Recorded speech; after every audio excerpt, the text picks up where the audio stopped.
Hello students, ये आपकी समुच्च पहली प्रश्नावली जिसके कुछ उदाहरण किए थे हमने पिछली क्लास में। अब प्रश्नावली के सवालों को लेकर बहुत ही सिंपल और सरल है, लेकिन आगे आने वाले जितने भी हैं इस समुच्चय पे आधारित हैं। सब में समुच्चय आपको देखने को मिलेगा कि समुच्चय कैसे यूज कर रहे हैं, क्या है, इसलिए अपन इस समुच्चय को पढ़ रहे हैं। तो अपन ने समुच्चय की डेफिनेशन पढ़ी, क्या थी? सुपरिभाषित पदों के संग्रह को समुच्चय कहते हैं। ये समुच्चय होता है। तो बस इसमें ये निम्नलिखित कौन से समुच्चय हैं वो अपने उत्तर का औचित्य दीजिए। थोड़ी दाढ़ी वाड़ी बढ़ी हुई है, अभी नवरात्र चल रहे हैं और नवरात्र के चक्कर में इसलिए मैं कई दिनों से वीडियो बना नहीं रहा था, फिर भी जची चलो स्टार्ट करते हैं, ठीक है। तो अभी कुछ दिन तक, एक दो दिन और रहेगा, फिर आपको क्लीन शेव मिलेगा साला। तो यार देखें, निम्नलिखित में कौन से समुच्चय हैं, बताओ कैसा अंदाज लगेगा। पहले बोला था मैंने वेल डिफाइंड, हमें सुपरिभाषित, जिनके प्रति सबकी राय एक जैसी हो, ऐसे ही समुच्चय कहलाते हैं। जैसे प्रारंभ होने वाले वर्ष के सभी महीनों के नाम। जैसे प्रारंभ होने वाले कौन कौन से महीने हो सकते हैं बताओ? जनवरी, जून, जुलाई, ठीक है, यही हो पाएंगे। क्या इनके अलावा कोई है? मान लो कोई और है? कुछ नहीं, जनवरी, जून, जुलाई, और तो कुछ जैसे प्रारंभ होता नहीं। 3 महीने होते हैं वर्ष में, मान लो। तो यदि किसी से पूछा जाएगा तो 3 ही बताएगा, वो 5, 6, 7 नहीं कह सकता, क्योंकि होते ही नहीं है। तो कहां से ऐड करें? तो इसके बारे में सबकी राय, ये वेल डिफाइंड कलेक्शन है, इसीलिए इनको हम ऐसे ब्रैकेट में ना रखे, ऐसे ब्रैकेट में लिख देंगे और इसी को क्या कह देंगे? समुच्चय। तो ये समुच्चय है। अपने उत्तर का औचित्य दीजिए। उत्तर का औचित्य का मतलब it's a well defined collection, ये सुपरिभाषित पदों का संग्रह है। इसलिए यहां देखें, भारत के 10 सबसे अधिक प्रभावशाली लेखकों का संग्रह। भारत के सबसे प्रभावशाली, अधिक कौन, किसको प्रभावशाली समझे, इसका क्या लेना देना है? कैसे अंदाजा लगे भाई कौन प्रभावशाली है? मेरी नजर में कोई दूसरा प्रभावशाली हो सकता है, किसी की नजर में कोई दूसरा प्रभावशाली हो सकता है, ठीक है। तो 10 सबसे अधिक प्रभावशाली लेखकों के संग्रह को हम यहां कह नहीं सकते भैया कौन सा अधिक प्रभावशाली है, ठीक है। किसी की मुंशी प्रेमचंद जी प्रभावशाली है, तो किसी की नजर में रविन्द्रनाथ टैगोर प्रभावशाली है। लेखक के सब अपने अपने, ठीक है।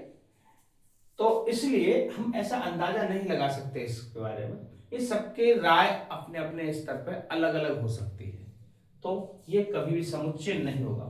विश्व के सर्वश्रेष्ठ 11 बल्लेबाजों का संग्रह, सेम वही कंडीशन। विश्व के सर्वश्रेष्ठ 11 बल्लेबाजों का संग्रह। अब भाई वीरेंद्र सहवाग और सचिन तेंदुलकर को रखेंगे, कोई मैथ्यू हेडन और गिलक्रिस्ट को रखेगा मान लो ऊपर, तो बात अलग अलग है। ये सोच के ऊपर है, किसी को कोई पसंद है, किसी को कोई पसंद है। तो वो 11 सर्वश्रेष्ठ, वो कोई यदि बना के दे भी दे, भैया मैंने तो 11 ये बनाए, तो दूसरा कैंसिल कर दे, भाई ये 11 नहीं है, भाई ये है 11। तो इसके बारे में सबकी राय जैसी संभव नहीं है। तो क्या उत्तर का औचित्य, क्योंकि ये वेल डिफाइंड कलेक्शन नहीं है, सुपरिभाषित पदों का संग्रह नहीं है। आपकी कक्षा के सभी बालकों का संग्रह, तो आप कक्षा में जितने बच्चे पढ़ते होंगे, चाहे 20 है, 25 है, 30 है, कुछ भी हैं, जो भी संख्या होगी वो संख्या फिक्स ही होगी। ऐसा नहीं हो सकता कि किसी से पूछे, मान लो यदि 35 बच्चे पढ़ते हैं क्लास में, तो कितनों से भी पूछेंगे आप, क्लास टीचर बताइए, वो 35 बचाएंगे, बच्चे पूछे वो 35 बचाएंगे, दूसरे से पूछो वो 35 बताएंगे, क्योंकि उसमें संख्या फिक्स है। यदि गलत बताते हैं तो उनको पता नहीं है, वो अलग बात है। लेकिन इस वाले में सबकी राय अलग अलग नहीं हो सकती। तो ये एक वेल डिफाइंड कलेक्शन है, ठीक है। 100 से कम सभी प्राकृत संख्या, और भाई 100 से कम फिक्स है ये तो मामला, 1 से स्टार्ट होके 99 तक जाएगी, ये 100 से कम है। अब इस सभी संख्या यहाँ 1 से लेकर 99 तक संख्याओं का जो संग्रह है ये ही है 100 से कम सभी प्राकृत संख्या, इसलिए ये क्या होगा? एक समुच्चय होगा। इसमें अपन बस छांट रहे हैं कौन सा समुच्चय है कौन सा नहीं, और इस टाइप का कोई सवाल आपके पेपर में कभी नहीं आएगा। ये केवल हम समुच्चय को समझने के लिए सारी चीजें लिख रहे हैं। लेखक प्रेमचंद द्वारा लिखित उपन्यासों का संग्रह, ये बिल्कुल वेल डिफाइंड है भैया। जो प्रेमचंद की लिखी हुई उपन्यास होंगे उन्हीं का ही तो संग्रह होगा, कोई दूसरा बंकिम चंद्र चटर्जी वाली थोड़ी ना आ जाएंगे इसमें, ठीक है। सभी संपूर्णांकों का संग्रह, संपूर्णांक सीधी सी बात है भैया, ये भी सही है। ये संपूर्णांक है 2 4 6 8 dot dot dot dot dot dot infinity fix है। तो ये भी क्या है, वेल डिफाइंड कलेक्शन है। सुपरिभाषित पदों का संग्रह, ये भी समुच्चय है। 1 2 3 4 ये समुच्चय है वैसा, 1 2 3 4 ये पहला वाला, ठीक है, ये दो नहीं है इसमें। अब इसमें इस अध्याय में आने वाले प्रश्नों का संग्रह, ये भी बिल्कुल वेल डिफाइंड है भी। इस अध्याय में जितने आपके इस फर्स्ट वाले चैप्टर में मतलब 7 क्वेश्चन है, 8 क्वेश्चन है। अब कोई पूछे इस फर्स्ट वाले में कितने प्रश्न है, भैया 9 फिक्स है, ये 9। अब कोई जबरदस्ती से काट के इसको 8 बनाए, नहीं, संभव ही नहीं है तो 9। अब आप इसमें 5 लिखो चाहे 6 लिखो अलग बात है, लेकिन क्वेश्चन पूछेगा कितने, भैया 9, ठीक है। तो ये भी बिल्कुल वेल डिफाइंड है। तो विश्व के सबसे अधिक खतरनाक जानवरों का संग्रह, ये वेल डिफाइंड नहीं है, आपको पता। खतरनाक की कोई परिभाषा नहीं है, कोई किसको खतरनाक माने, कोई किसको खतरनाक माने। कोई भैया शेर को खतरनाक मानता है तो कोई सांप को खतरनाक मानता है। जानवर अपने अपने स्तर पे है, ठीक है। किसी को लगता है कि भैया ये भेड़िया ज्यादा खतरनाक है, किसी को लगता है सांप ज्यादा खतरनाक होता है। तो हम कैसे अंदाजा लगाएं कि सबसे अधिक खतरनाक जानवरों का संग्रह क्या हो सकता है। इसलिए ये भी समुच्चय नहीं है। तो समुच्चय की डेफिनेशन आपको समझ में आ गई, ठीक है। ये समुच्चय पे क्यों है क्यों नहीं है, सारी चीजें ये प्रश्न नंबर 1, ठीक। केवल समझने भर के लिए, इसमें उतारने की कोई जरूरत नहीं।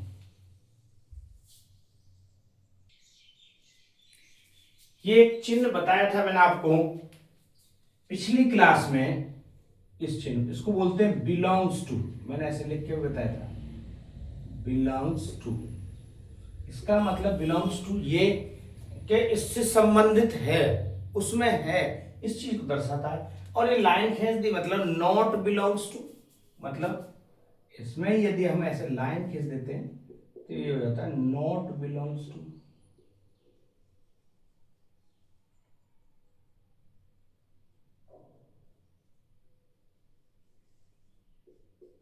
नॉट बिलोंग्स टू, ठीक है, बिलोंग्स टू। तो बस ये भरने हैं, इसका मतलब मैंने आप बता चुका, इससे संबंधित है नहीं। मतलब मेरे पास एक ए समुच्चय दे रखा है जिसमें कितने अवयव हैं, 1 2 3 4 5 6 अवयव हैं समुच्चय ए में, ठीक है। ये समुच्चय है क्योंकि इसके अंदर फिक्स 6 अवयव हैं, तो इसलिए इसको समुच्चय बोल दिया गया। अब इसमें न तो 5 है न 7 है, फिक्स है। तो सबकी राय इस समुच्चय के लिए फिक्स ही रहनी है, इसलिए वेल डिफाइंड कलेक्शन है। जब ये वेल डिफाइंड कलेक्शन है, कुछ चिन्ह लगाने के लिए बोला गया है। तो देखो 5, क्या 5 बिलोंग्स टू 6 तक है इसमें और 1 से स्टार्ट हो गई। क्या 5 ए में आ रहा है, बिल्कुल आ रहा है, तो बिलोंग्स टू का साइन। क्या 8 ए में आ रहा है, ये 8 तो कहीं दिख ही नहीं रहा, तो नॉट बिलोंग्स टू का साइन। क्या 0 इस ए समुच्चय का हिस्सा है, बिल्कुल भी नहीं है, नॉट बिलोंग्स टू का साइन। क्या 4 इस ए समुच्चय का हिस्सा है, बिल्कुल है। 2 इसमें दिख रहा है, बिल्कुल है। क्या 10 इसमें दिख रहा है, बिल्कुल नहीं दिख रहा, ये नॉट। बस ये सवाल था, इसमें एक साइन लगाने थे, बिलोंग्स टू और नॉट बिलोंग्स टू। इसमें है, इसमें नहीं है, इससे संबंध रखता है अथवा इससे संबंध नहीं रखता। ये आपका दूसरा सवाल है।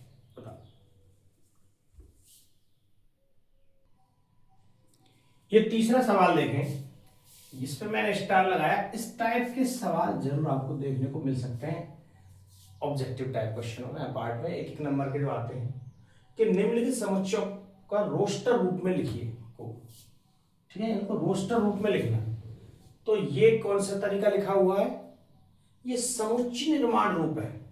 2 रूप बताए थे समुच्चय को लिखने के, रोस्टर रूप और समुच्चय निर्माण रूप। ये समुच्चय निर्माण रूप है, या तो रोस्टर से समुच्चय निर्माण में बदलवाएगा या समुच्चय निर्माण से रोस्टर में। तो देखो जरा कैसे बनाएंगे इनको बराबर।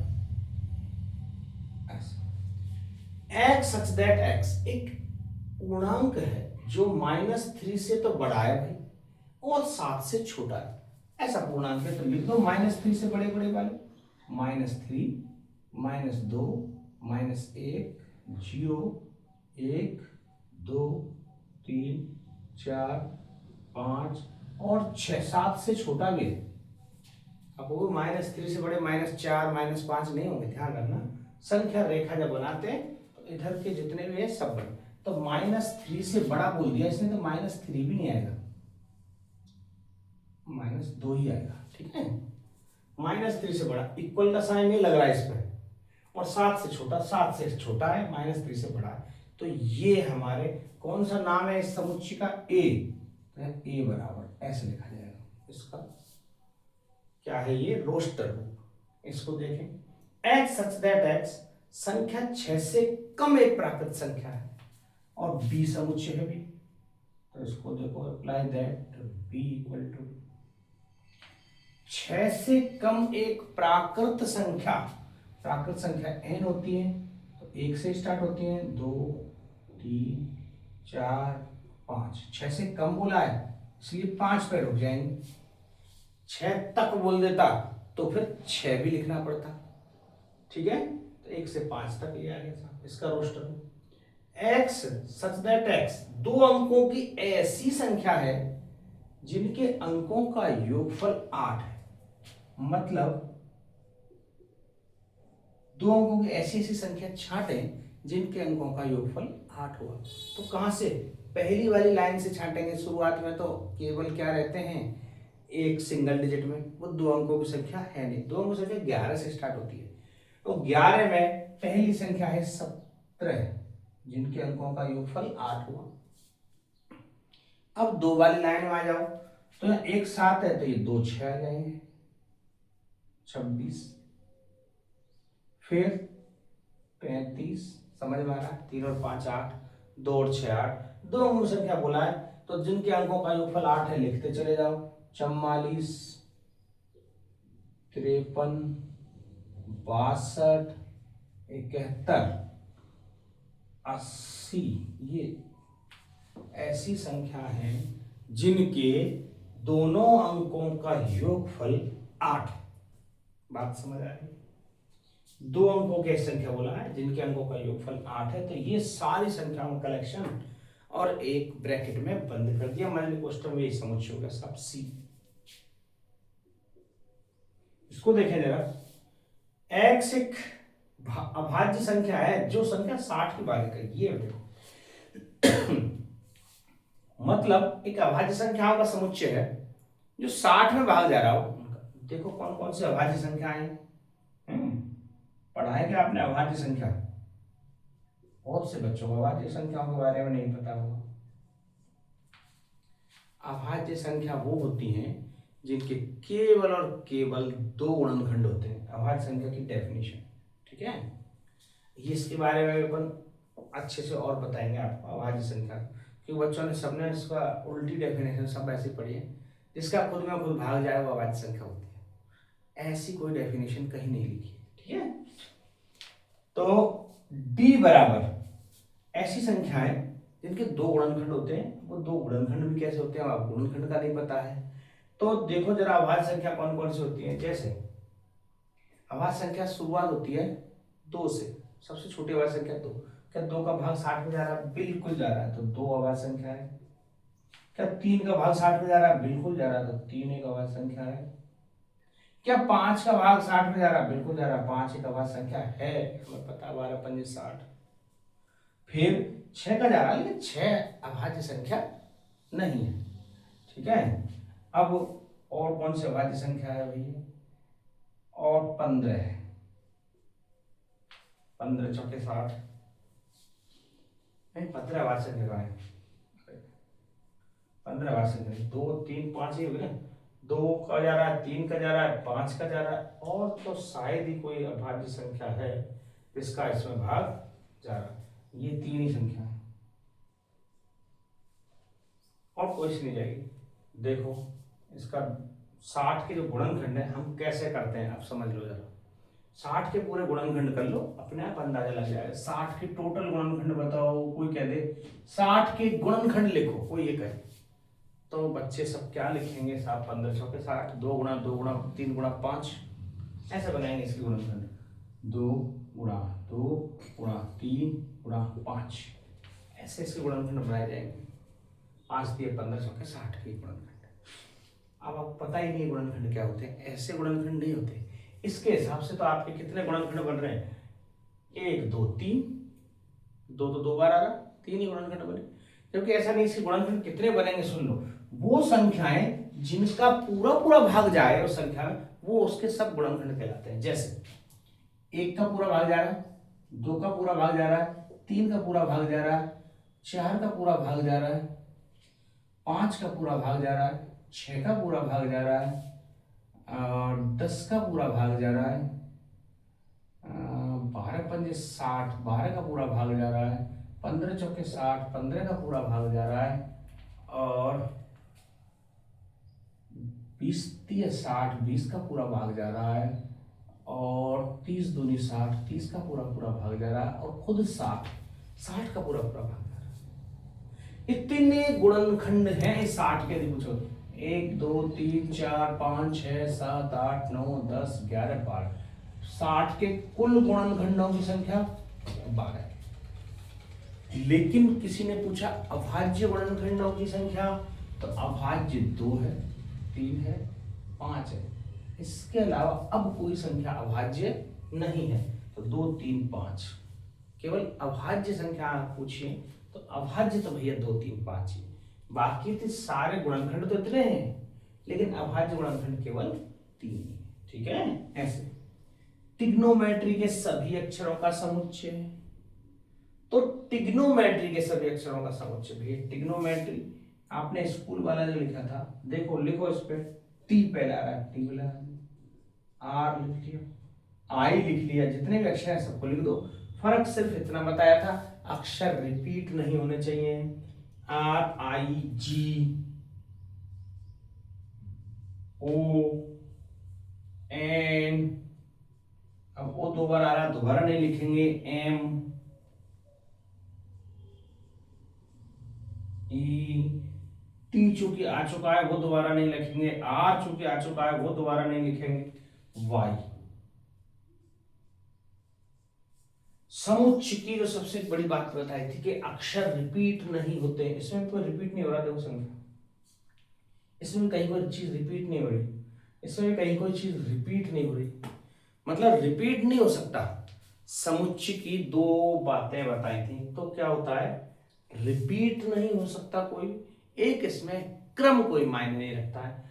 आप इस वाई को उठा के यहाँ रख दो, जी को उठा के वहां रख दो, 5 को 3 के पास रख दो, 3 को, क्रम का कोई मतलब नहीं है, और संख्या कोई अक्षर उसमें रिपीट नहीं हो सकता। ये समुच्चय की 2 महत्वपूर्ण बातें हैं। ठीक है, एक और इसमें है बेटर, अच्छा वो नहीं लिखा था मैंने, बेटर शब्द को भी रोस्टर रूप में लिखो, BTTER, तो बी आ गया भैया, ई आ गया, डबल टी का टी आ गया, और ई ऑलरेडी आ रखा है, आर आ जाएगा, बस ये बेटर है। अक्षर तो 4 ही हैं, अब इससे बेटर बनाओ, बटर बनाओ, कुछ भी बनाओ। ठीक है, इन 4 अक्षरों को लेके जितनी भी बनाई जा सकती हैं, इस पहले बना सकते हैं, उन सब का समुच्चय यही बने। तो ये आपका तीसरा सवाल। ठीक है, आपको ये चीज थोड़ी यदि कम समझ में आई होगी, अभाज्य संख्या, भाज्य संख्या, इसके बारे में बड़ा अच्छे से पढ़ेंगे, टॉपिक आएगा जब आपका कोई, है ना, ये यहाँ पे पढ़ने की अभी इशू नहीं है। होता अब ये चौथा सवाल, इस पर विस्तार लगा के आप लिख सकते हैं। ऐसे समुच्चय निर्माण रूप बनाने के लिए आ सकते हैं, या समुच्चय निर्माण से रोस्टर रूप में, ये रोस्टर रूप में लिखे हुए समुच्चय, अब इनको समुच्चय निर्माण बनाना, यहाँ थोड़ा सा नेक दिमाग लगाना पड़ता है। आप गौर से देखेंगे, जो चीजों को समझ पाएंगे तब बैठेगा ऐसा। आपका दिख रहा है साफ साफ कि भैया ये 3 के गुणज है सब, 3 दूनी 6, 3 तिया 9, 3 चौक 12, ऐसे ऐसे लिखा हुआ है। तो यहाँ ऐसा लिख सकते हैं, x such that x, ये 3 का गुणा जब बराबर है x बराबर 3n, 3 का गुणा। लेकिन क्या खूब सारे गुणा जाए? नहीं, 4 तक है भैया, 1 2 3 4। x बराबर 3n, जहां n अपन लिखें n बिलोंग्स टू, या ऐसे लिख, बिलोंग्स टू नहीं, n की जो वैल्यू, n की वैल्यू लिख देते हैं अपन, n बड़ा है 1 से, 1 से तो बड़ा है भैया, बराबर भी है, लेकिन 3 चौके 12, 4 तक है, तो n की वैल्यू ऐसे सबसे ज्यादा बेस्ट तरीका तो ये है, ठीक है। या अपन हिंदी में ऐसे लिखें, n प्राकृत संख्या है जो कि 4 से 5 से कम है, ऐसे लिख सकते हैं। मतलब कई तरीके हो सकते हैं लिखने के, लेकिन बेहतर तरीका मैं आपको जो बता रहा हूं, जैसे x बराबर 3n, जहां n की वैल्यू अपन लिख रहे हैं 1 से लेके 4 तक, इक्वल, 4 से छोटी और बराबर, तो उसमें 4 भी शामिल हो गया, 1 से बड़ी और बराबर 1 भी शामिल हो गया। n का मान 1 रखेंगे 3 आ जाएगा, n का मान 2 रखेंगे 6 आ जाएगा, n का मान 3 रखेंगे 9 आ जाएगा, n का मान 4 रखेंगे 12 आ जाएगा, बस इतना ही बनेगा। यही इसका रोस्टर होता है। जरा इसको देख लें ऐसे, b बराबर, तो यहां भी सब यही जुगाड़ है क्या? नहीं, 2 दूनी 4, और ये 2 की पावर में है, देखो x सच दैट x, 2 की पावर 1 है, ये 2 की पावर 2 है, ये 2 की पावर 3 है, ये 2 की पावर 4 है, 2 की पावर 5 है, यहाँ 2 की पावर में है, जहां x इक्वल टू 2 की पावर n, ऐसे लिख दो, ये 2 की पावर n में है। अब के यहाँ n की वैल्यू 1 से लेकर वापस 5 तक है, और सबसे बेस्ट तरीका कि जहां n 1 से बड़ा है और 5 से छोटा है, x बराबर 2 की पावर n, ऐसे लिखो। ये इसका हो गया साहब, क्या तरीका है, समुच्चय निर्माण रूप। हो सकता है आपकी बुक में कुछ अलग तरीके से लिखा हुआ हो, मैं ऐसा नहीं कर रहा, इसको 2-3 तरीके से लिख सकते हैं। x n 1 से बड़ा है 5 से छोटा है, ऐसा करके हिंदी में भी लिखा हुआ हो सकता है, हम ऐसे भी इसको रिप्रेजेंट कर सकते हैं, कोई इसमें बड़ी बात नहीं है, ठीक है। फिर छठवां, ये तीसरा वाला देखें एक बार, आपको चीजें समझ आनी चाहिए, ना कि कोई ऐसा अपन डिट्टो कॉपी नहीं करना, कोई बात को कैसे लिखना है क्या है, ये ज्यादा मेथड काम आने वाला है आगे आने वाले साल, इसलिए मैं इस रूप में ऐसे आपको लिख के ज्यादा बता रहा हूँ। 5 25 125 625, ये भी सब 5 का स्क्वायर है अभी, 5 की पावर 1, 5 की पावर 2, 5 की पावर 3, 5 की पावर 4, देख लो 5 की पावर के रूप में है ये भी, तो यहां भी ऐसे x such that x equal to 5 की पावर n, और जहां n, इसमें ऐसे इम्प्लाई दैट भी लगा हुआ हो सकता है साइन, आपके इम्प्लाई दैट बस वन, ये ऐसा एक साइन भी रहता है, इम्प्लाई दैट ऐसा भी लगा हुआ हो सकता है आपको। इम्प्लाई दैट मतलब इस पर इम्प्लाई हो रही है ये दैट, ये चीज इस पर अप्लाई हो रही है, ये दैट, अप्लाई दैट, ठीक है, अप्लाई दैट ये चीज, ऐसा ऐसा भी हो सकता है लगा हुआ, तो कोई बड़ी बात नहीं है, कभी कभार ऐसे तो इधर अप्लाई दैट उल्टा ए करके बना देते हैं, तो अप्लाई क्या है, अप्लाई हो रहा है, जो एन है इसके बारे में डिस्क्रिप्शन है कि एन 1 से तो बड़ा है, बराबर, और कहां तक है, 4 तक, तो 4 से छोटा, ऐसा करके एन के बारे में बता दिया। और x है क्या, 5 की पावर n, 5 की पावर n के रूप में। जरा इसको देखें, ये क्या है, d, तो d तो 2 4 6 और अनंत तक है, मतलब ये तो सम संख्या है, तो यहां तो डायरेक्ट लिख देते हैं x सच दैट x एक प्राकृत सम संख्या है,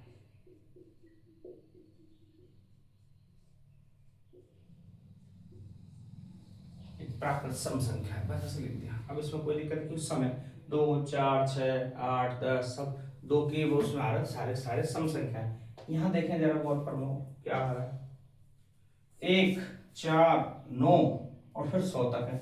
इसका मतलब 1 का स्क्वायर है, 2 का स्क्वायर है, 3 का स्क्वायर है, डॉट डॉट डॉट, ये 10 का स्क्वायर है, ये सब वर्ग है। तो अब यहां कैसे लिखेंगे, ई एक्स सच दैट एक्स,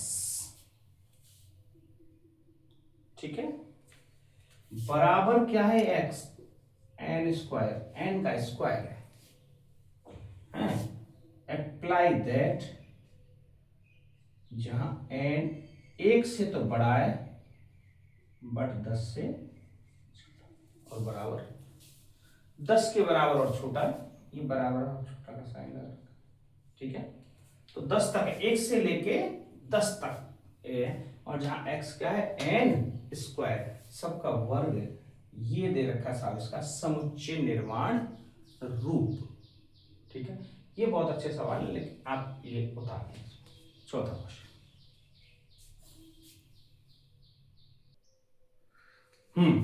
ये भी एक देखो, निम्नलिखित समुच्चय में सभी अवयव सूचीबद्ध कीजिए, एक लैंग्वेज अलग लगी, सूचीबद्ध कीजिए, अर्थात ये तो समुच्चय निर्माण में लिखा है और रोस्टर रूप में ही लिखना है, वही वाली बात है। तो ये एक्स सच दैट एक्स एक विषम प्राकृत संख्या है, अरे विषम वाली, भैया सम देखिए हमने, विषम भी देख सकते हैं, ए बराबर, तो विषम 1 3 5 7 डॉट डॉट डॉट, कहीं लिमिट नहीं दे रखी कोई, तो इसलिए इसमें डॉट डॉट डॉट लगा देंगे, तो विषम प्राकृत संख्या हो गई साहब। बी देखें जरा इसमें, ये बहुत अच्छा समझने वाला सवाल है। एक्स सच दैट एक्स एक पूर्णांक है, ये क्या है पूर्णांक, इंटीजर जेड। जैसे पूर्णांक होता क्या है, आपको सीधा इसकी डेफिनेशन इसी से, पूरा अंक, पूर्ण अंक, अंक जो पूरा होता है उसी को पूर्णांक कहते हैं। अंक का पूरा होना मतलब 2.5 पूरा नहीं है भैया, 3.9 बिल्कुल पूरा नहीं है, लेकिन यदि यहीं लिख दूं 3 तो ये पूरा है, लिख दूं 10 तो ये पूरा है, लिख दूं 7 तो ये पूरा है, लेकिन 7.5 पूरा नहीं है। बात समझ आ रही है? पूर्णांक का मतलब पूरा अंक, ठीक है। तो जो पूरा अंक होगा वो ही पूर्णांक है और उसी को जेड से रिप्रेजेंट करते हैं। तो यहां देखो इसमें टर्म्स कंडीशन लिख रही -1/2 से बड़ा, -1/2, अपन संख्या रेखा बना है मान लो ऐसी, ये 0 है, यहां पर -1 आएगा, यहां पर -2 आएगा, डॉट डॉट डॉट ऐसे चलता चला जाए, इधर 1 आएगा, इधर 2 आएगा, डॉट डॉट डॉट ऐसे चलता, समझना। -1/2 कहां आना चाहिए आपके हिसाब से, ये 1 यहां है तो -1/2 इसके आगे यहां आएगा आधा, फिर 0, फिर आधा, फिर 1, ऐसे बनेगा। तो माइनस के आधे से बड़ा कौन सा पूर्णांक पहले आ रहा है, 0 आ रहा है, तो 0 हो गया। फिर इसके बाद 1, अभी 9/2 क्या मतलब है, 4.5, उसका क्या मतलब है 4.5, तो 3 4, यहां पर 4.5 आएगा, 4 9/2, फिर आएगा 5, तो देखो 9/2 4.5 से छोटे, 4.5 से छोटा तो 4 तक है पूर्णांक, 0 1 2 3 और 4, ठीक है। एक्स सच दैट एक्स ऐसा पूर्णांक है जो आधे से तो बड़ा है, इसमें बच्चे आधे से बड़ा 1 लिख देंगे गलती से, ध्यान रखना, क्योंकि -1/2 है, 1 इससे पहले आता है, 1 नहीं लिखना, ठीक है। तो माइनस के आधे से बड़ा 0 आएगा, फिर 1 2 3 4, ऐसे करके ये इसको इस हिसाब से लिखा जाएगा। बात समझ में आई? एक्स सच दैट एक्स एक पूर्णांक है, ये भी पूर्णांक है, ये पूरा अंक है, ऐसे बोला सी, लेकिन टर्म्स कंडीशन क्या है कि उसका स्क्वायर करें तो 4 से छोटा प्राप्त हो, 4 के बराबर में चल जाएगा, तो पूरा अंक -2 से स्टार्ट करते हैं, तो -2 का स्क्वायर करेंगे तो 4 आएगा, चलेगा, -3 का स्क्वायर करेंगे तो 9 आ जाएगा, वो 4 से छोटा नहीं चलेगा, तो -2 आएगा भाई पूर्णांक में, क्योंकि पूर्णांक हमने पढ़े माइनस वाले भी होते हैं, जीरो होता है, प्लस वाले भी होते हैं। माइनस का एक भी चल जाएगा, इसका स्क्वायर भी 4 से छोटा है। जीरो भी चल जाएगा, इसका स्क्वायर भी 4 छोटा है। एक भी चलेगा और दो भी चलेगा, ये इनका स्क्वायर सबका 4 से छोटा या बराबर है। तीन नहीं चलेगा क्योंकि 3 3 9, 4 से बड़ा हो जाएगा ये पूर्णांक। एक्स दैट एक्स लॉयल शब्द का अक्षर है, मतलब लॉयल को लिख दो सब उसमें, डी एल ओ वाई ए, बस। एल वापस नहीं लिखेंगे क्योंकि एल आ चुका है, रिपीट नहीं होता। एक्स वर्ष का ऐसा महीना है जिसमें 31 दिन नहीं आते, ई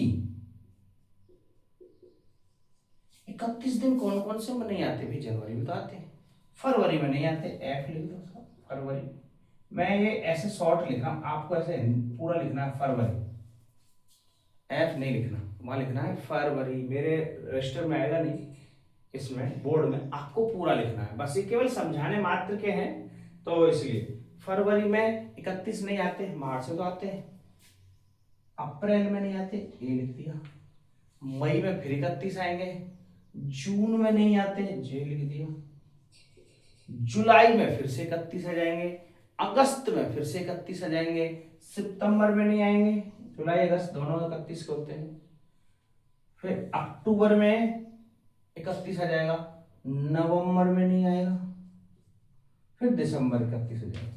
ये महीने हैं जिनमें 31 दिन नहीं होते, फरवरी, अप्रैल, जून और सितंबर, नवंबर, ठीक है। ऐसे एक्स सच दैट एक्स अंग्रेजी वर्णमाला का ऐसा व्यंजन है, ये वर्ड बहुत ध्यान रखिए, व्यंजन है जो के से पहले आता है भैया, तो व्यंजन लिखने हमें स्वर नहीं लिखना, गलती से आप टिका दो ए बी सी डी सारा। अंग्रेजी वर्णमाला का व्यंजन है तो ए तो स्वर होता है, तो ए तो आएगा ही नहीं, बी से स्टार्ट करते हैं क्या, तो बी सी डी, ई भी नहीं आएगा, ए ई आई ओ यू स्वर होते हैं, तो ए ई आई ओ यू, बी सी डी, ई नहीं आएगा, एफ जी एच, आई नहीं आएगा, एच आई जे, आई भी स्वर है तो आई नहीं आएगा, जे और के, तो के से पहले वाले लिखने, के को नहीं लिखना, तो B C D F G H J, तो ए नहीं आएगा, ई नहीं आएगा और आई नहीं आएगा, तीन वर्ड नहीं आएंगे इसमें क्योंकि वो स्वर है और इसने केवल वो पूछा है व्यंजन। बात समझ में आएगी नहीं। ये आपका 5वां सवाल कंप्लीट होता है।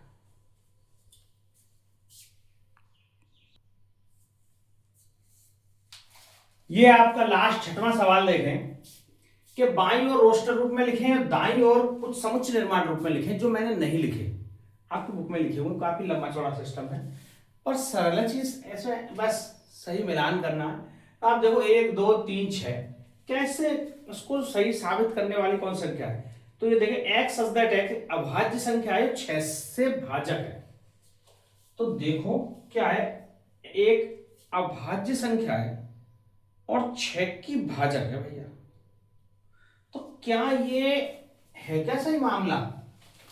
आपको ये तो 6 के पूरे पूरे संख्या है, अभाज्य गुणन 1 2 3 6 सब का भाग 6 में जाता है, लेकिन ना तो एक अभाज्य है ना 6 अभाज्य है, मतलब पहला वाला नहीं है भैया सही, डायरेक्ट आप सीधा कर दो।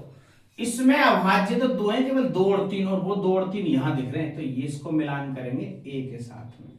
जो 6 की भाजक है वो अभाज्य संख्या कौन सी है, 2 और 3, एक भी अभाज्य नहीं है, 6 भी भाज्य क्यों नहीं है, मैं फिर से बता रहा हूं, बार बार अभाज्य आ रहा, अभाज्य संख्या, अभाज्य संख्या वो देखो यहां बता देता हूं आपको, अभाज्य संख्या के बारे में। अभाज्य संख्या ऐसी संख्याएं जिनके केवल और केवल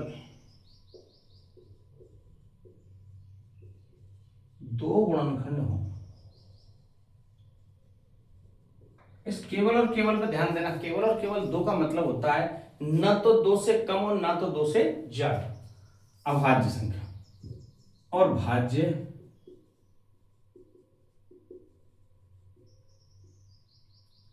जिनके 2 से अधिक गुणनखंड हो,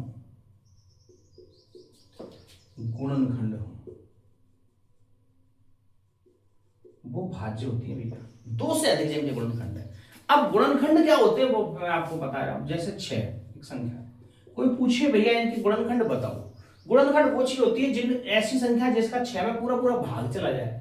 वो है 1 का भाग जा रहा है, 2 3 का भाग जा रहा है, 6 का भाग जा रहा है, ये इसके गुणनखंड। तो इसके कितने गुणनखंड है 6 के? 4, मतलब 2 से अधिक। तो ये किसकी श्रेणी में आएगी? भाज्य की श्रेणी में। एक ऐसी संख्या है, भाज्य संख्या है। 5 लिखे, 5 के कितने गुणनखंड है? 1 का भाग जाएगा 5 में और 5 का भाग जाएगा। 2 ओनली गुणनखंड है, न तो 2 से कम है न 2 से ज्यादा है। तो ये कैसी संख्या है? 5 अभाज्य है। 2 संख्या, 2 के कितने गुणनखंड है? 1 और 2 ही गुणनखंड। लेकिन जो 1 है इसके कितने गुणनखंड है? 1 के। 1 का केवल 1 ही गुणनखंड है, 1 का ही तो भाग जाता है। जो इस परिभाषा में फिट नहीं बैठता, केवल और केवल 2 गुणनखंड चाहिए। तो यहां तो 2 गुणनखंड है नहीं, 1 ही है। तो इकलौती एक ऐसी संख्या है जो न तो भाज्य है न ही अभाज्य है। 2 से अधिक गुणनखंड में भी ये परिभाषा फिट नहीं बैठ रहा, और 2 गुणनखंड हो वो उसमें फिट नहीं बैठ रहा। इसका तो केवल 1 गुणनखंड है, इसलिए 1 न तो भाज्य है ना अभाज्य। समझना, बात समझ आई? तो यहां आपको मैंने भाज्य और अभाज्य के बारे में थोड़ा सा डीपली बता दिया। ये होता है भाज्य और अभाज्य।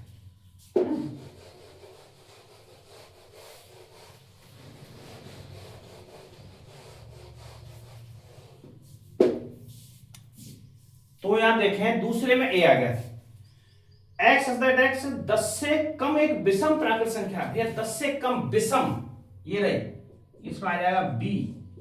10 से कम विषम प्राकृत संख्या दिख रही है। x एक प्राकृत संख्या है, 6 की भाजक है। x प्राकृत संख्या है, तो देखो भैया प्राकृत संख्या है 1 2 3 और 6 की भाजक है, 6 का पूरा पूरा भाग जा रहा है, इसलिए c ये आएगा। लास्ट में मैथमेटिक्स शब्द के अक्षर, ये मैथमेटिक्स शब्द के अक्षरों का एक समूह है, और ये हो गया डी। बस यही मिलान करना था और आपका 1.1 पूरा एक्सरसाइज कंप्लीट। ठीक है, अब 1.2 के सवालों की तरफ आएंगे। आज की क्लास यही समाप्त। धन्यवाद।